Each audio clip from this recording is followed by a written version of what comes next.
Buy these on sale. They're usually 24 bucks, 23 bucks depending on where you go. If you get them on sale, you can get them for about 18 bucks. Get a nice towel, 20% or 80%, 20%. See, even McGuire's knows what we're talking about. You get quick detail spray. You get a small thing of cleaner wax, which is really good on taking up. When you take the tape off, you'll have a residual. You use that to clean it up. And then you get a little thing here of McGuire's to, I think it's 300 or 500 grams of clay.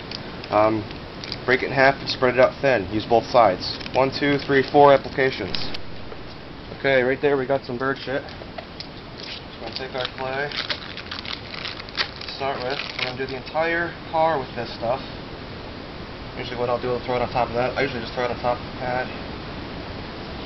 Push really hard on the clay, get it nice and warm. That way it spreads out thinner for you. You don't want it too thin because it'll break up on you in the middle and whatnot, depending on where your hands are. No rings, watches, bracelets, anything like that. You don't want it touching the car while you're claying the car. Okay?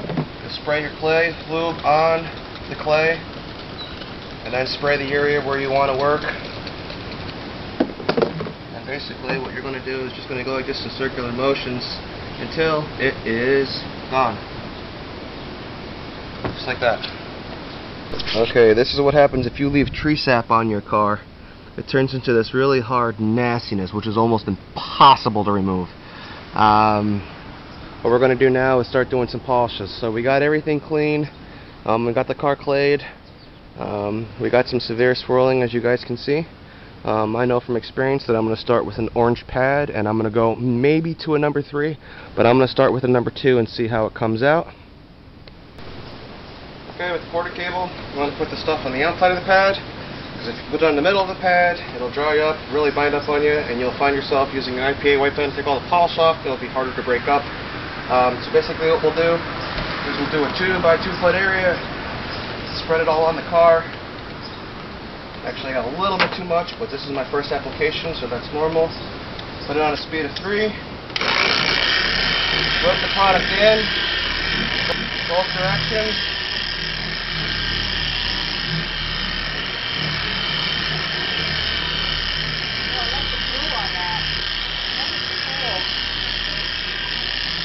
Run the cord over our shoulder so it doesn't touch the paint. Go up to speed 5. And put moderate pressure on the car. And since it's the correcting step, we're going to be moving about 1/8 of an inch or a full inch about every second.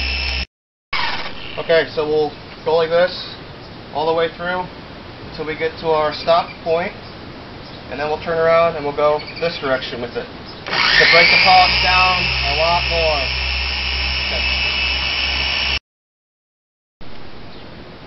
Okay, see right here, it looks like it's starting to get a little bit clear. That's what you want. You're going to want to break the polish down until it's completely clear. Then you know that the product is completely broken down and you're not going to leave haze on your paint. So just keep working at it until it's clear. Okay, here you can see we got a bunch of swirls all through this section. Just pay attention. And then once we get into the spot that we've done, you'll see that we have no swirls, but now we have micro marring from the towel. That's perfectly normal on this stage. Basically, your next stage with the light fine swirl remover will take out your micro marring. And then after that, you'll have a nice coat. Here's your micro marring here. See that? This stuff here? That's called micro marring. That'll go away with our next step. What I'm doing is I'm using my IPA wipe down to help take the rest of the polish off the car, because a towel alone won't do it. Okay, this is what your polish should look like when it's completely broken down.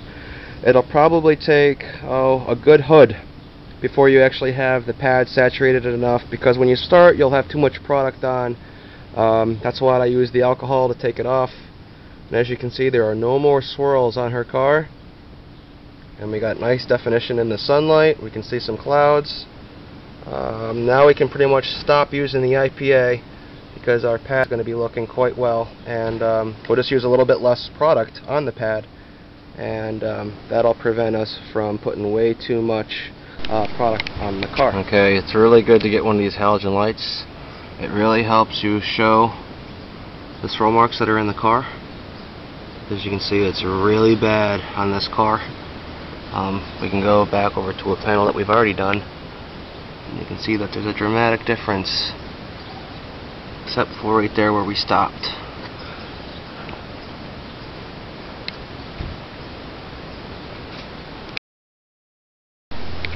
Okay, we just now finished the hood with the step 1, which is the ultra-fine swirl remover. That takes out all that micro marring that we saw earlier with the towels. And as you can see, it's all gone. And she's got some serious sap spots where it's taken out her paint. But as you can see, we got a nice reflection going on. We still haven't glazed or waxed the car yet.